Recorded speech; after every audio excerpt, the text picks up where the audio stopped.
Página 24 do livro A Fonte Não Precisa Perguntar pelo Caminho, de Bert Hellinger. A fonte. Aqui deixo-me conduzir por algo. Não sei absolutamente o que surgirá. Me encontro totalmente no escuro.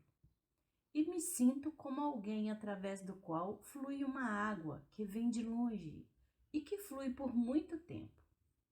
Permaneço apenas permeável. Por isso, eu próprio não estou envolvido. A fonte não está envolvida na água. Ela somente flui através dela. Como é que se consegue esta postura? Permanecemos sem intenção. A água que flui através da fonte não tem intenções. Não tem nenhuma meta. Contudo, alcança os campos, traz frutos e, no fim, deságua no mar. Portanto, a ausência de intenções é o pressuposto para este trabalho. Somente aquele que renunciou ao seu conceito de bom e do mal pode estar sem intenção. Não luta nem pelo bem, nem pelo mal. Está de acordo com tudo como é. Está de acordo com a vida. Está de acordo com a morte. Está de acordo com a felicidade. Também está de acordo com o sofrimento. Está de acordo com a paz e a guerra, porque é impermeável. Algo de bom acontece sem sua intervenção. Esta postura já nos foi descrita há muito tempo. Lao Tse, por exemplo, mostra isso. Confúcio também. E muitos grandes filósofos mostram isso. Curiosamente, os grandes fundadores das religiões não mostraram isso. Religiões conduzem à guerra. A ausência de intenção que procura a harmonia com a lei universal, com as outras ordens profundas, que confia nos movimentos da alma profunda, da grande alma. Como vocês veem, servem à paz e ao amor. Página 25. Ouvir e ver. Gostaria de dizer algo sobre a diferença entre o ouvir e o ver. O que atua na consciência baseia-se de maneira considerável no ouvir dizer. Por exemplo, muitos conceitos sobre valores ou regras ou afirmações sobre o religioso provêm do ouvir dizer, através do que foi ouvido. Origina-se uma imagem interna e isso atua, então, como consciência. Vou lhes dar um exemplo. Um psicanalista chegou até seu amigo e perguntou: "Você entende algo sobre obsessão?" E ele disse: "Sim, talvez." "Mas do que se trata?" O outro respondeu: "Estive com a minha mulher num quiromante há uns tempos atrás, e esta disse que minha mulher estava possuída pelo demônio." "E o que devo fazer agora?" O amigo disse: "Quem vai a tal tipo de gente recebe o que merece, porque agora você está realmente possuído, mas por uma imagem interna, e ela não vai abandonar você tão depressa assim." Assim é que se origina através do ouvir e do ouvir dizer uma ideia desconectada da percepção da realidade que pode ser percebida. Curiosamente, essa ideia atua como uma coisa obrigatória. E se renuncio a ela, vivencio isso como traição e renegação. Estranho, entretanto, precisaríamos somente olhar e nos limitar ao que percebemos, mais nada. Mas isso exige modéstia. Alguns psicoterapeutas se comportam de forma semelhante. Eles ouvem e se deixam levar pelo que lhes é dito, sem olhar para aquilo que se desenrola perante seus olhos na família do cliente. Então, talvez seja tratado algo que não exista, porque se refere a uma imagem que se origina apenas através de ideias e interpretações. Limitar-se à percepção é uma grande renúncia.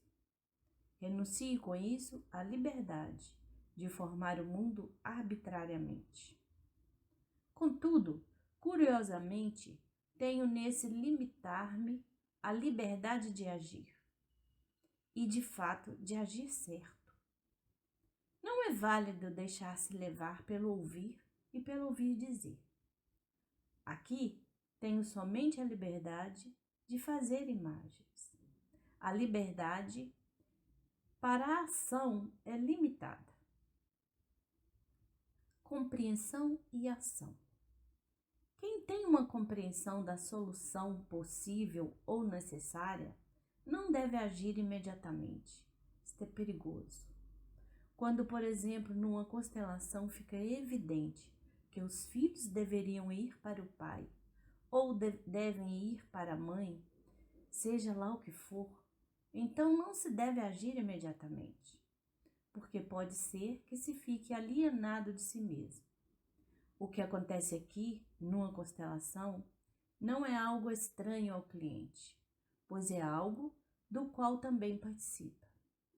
Forma-se uma imagem, e agora esta imagem deve mergulhar na alma. Deixa-se primeiro atuar na alma, e isso pode atuar por um longo tempo. Depois de um certo tempo, de repente fica claro qual é a ação certa.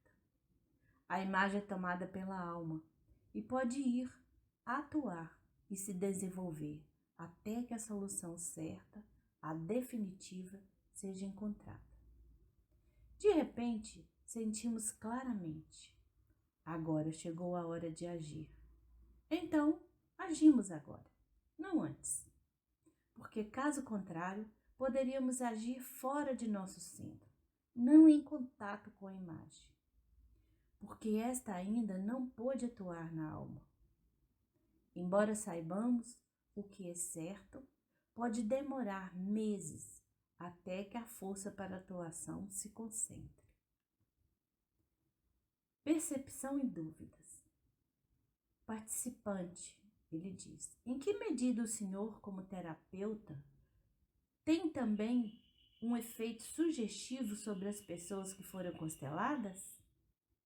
Tenho a impressão de que o senhor tem uma influência sobre as pessoas e também sobre os sentimentos, como elas sentem a situação, e que talvez o senhor transfira a sua ideia às pessoas, de tal forma que elas queiram corresponder a ela, mas que talvez seja apenas inconscientemente.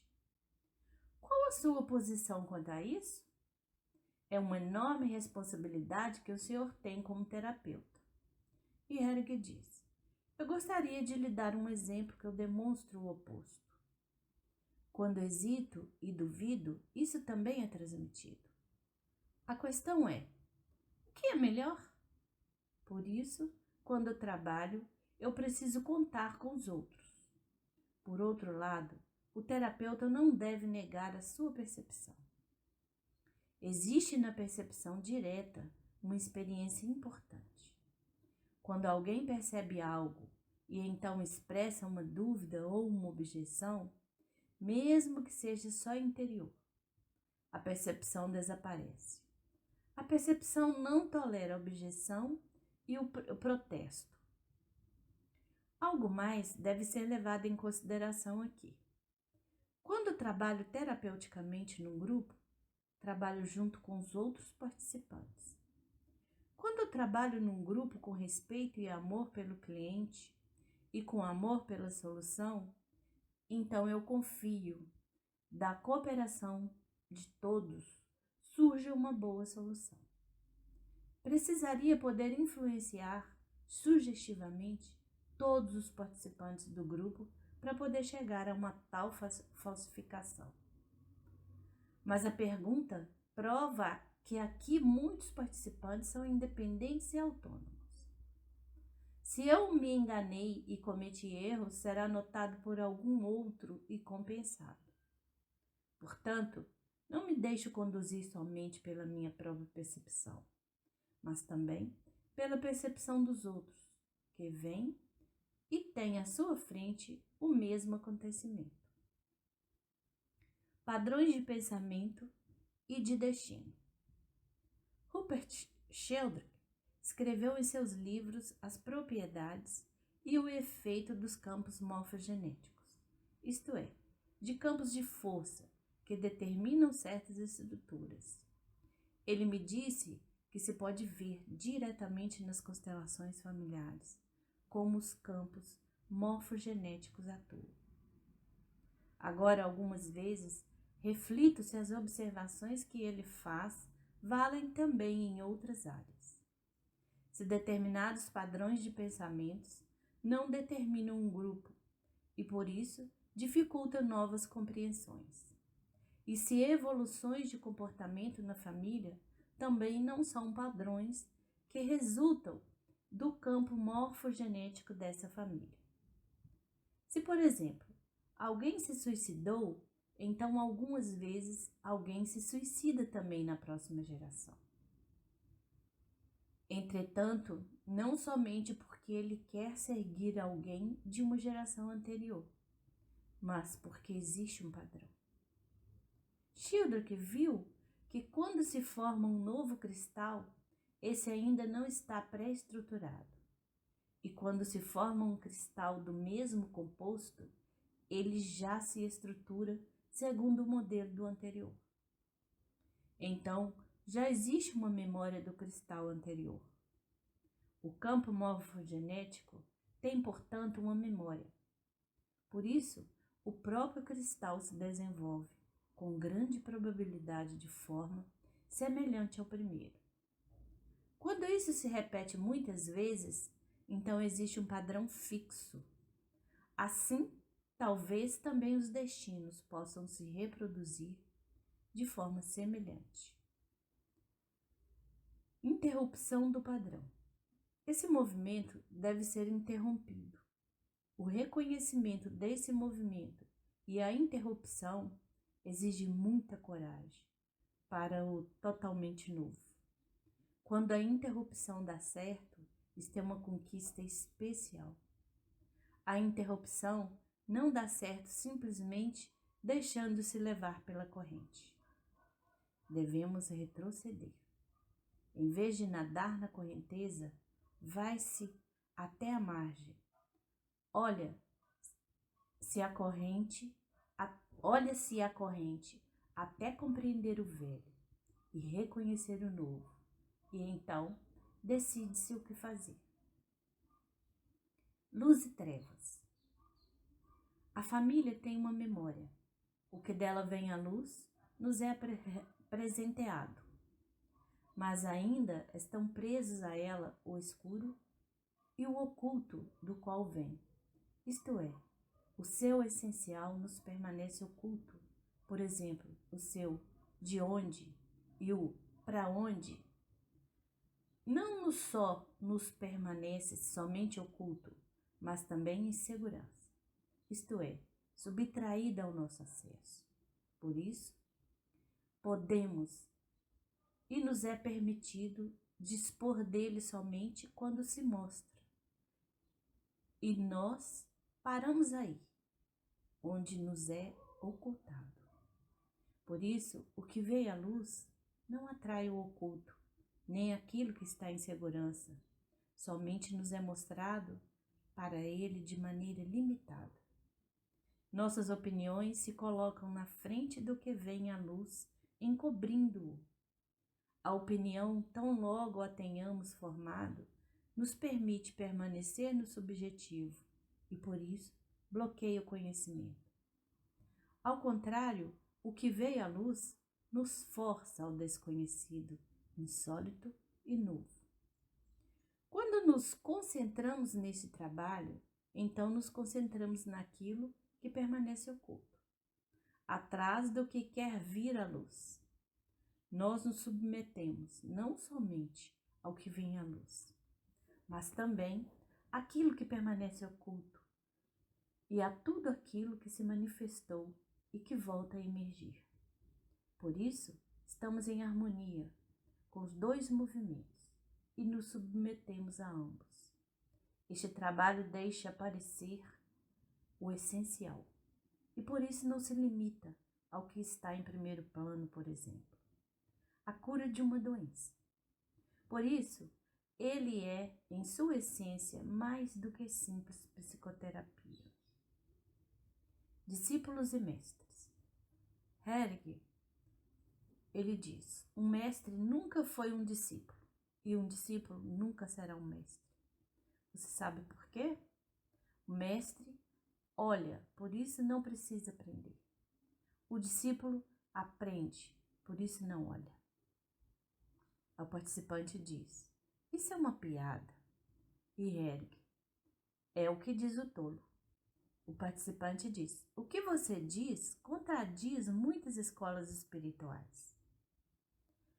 Hegel diz, não me importo muito com isso.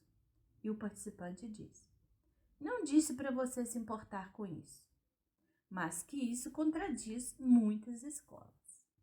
E Hegel diz, eu estou ciente disso, mas quando você vê os discípulos, então muitos são a vergonha do mestre.